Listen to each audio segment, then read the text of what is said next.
There was a large rally in Vermont earlier this afternoon. This is right outside the federal courthouse. That is where Rumeysa Ozturk's immigration case is being heard. You can see here hundreds of people are calling for her freedom. Ozturk is the Tufts student who is currently in ICE custody in Louisiana. Now, you may remember this video from just last month of Ozturk getting detained by immigration officials just outside of her home near the Tufts campus. Our NBC 10's Oscar Margain joining us live at Tufts tonight with the very latest on today's court proceedings. Oscar.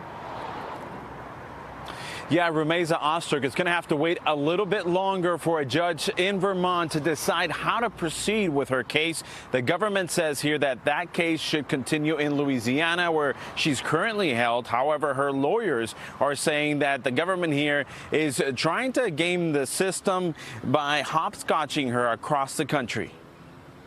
Free Rumeysa Ozturk now! Hundreds rallied outside the federal district court in Burlington, Vermont Monday. This is McCarthyism of the worst sort. Calling for the release of Tufts student Rumeysa Ozturk, the Turkish national arrested in March by ICE agents near her home in Somerville after her visa was revoked. The fact that she's sitting in detention now for over 2 weeks is heartbreaking. Her lawyers accused the government of quickly moving her out to Louisiana in order to avoid court jurisdiction in New England.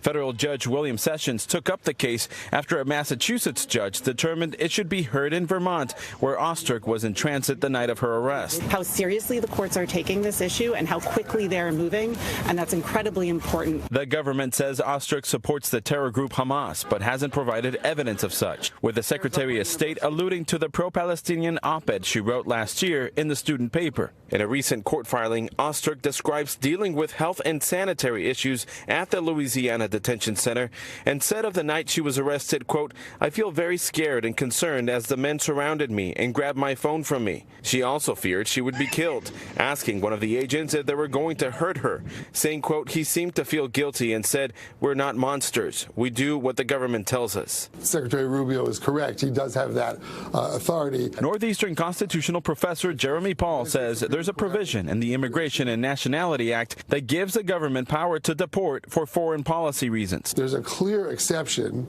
in the statute which says not for free speech reasons. Now, Judge Sessions here believes that the case is in a constitutional collision course. He says that he's still trying to decide which government branch, whether it's the courts or the executive, would have the rightful authority to decide on Ozturk's release. Now, he's also giving both parties here additional time to try to present more arguments and additional evidence here before he can make a ruling. Reporting live in Medford, Oscar Margain, NBC 10 Boston.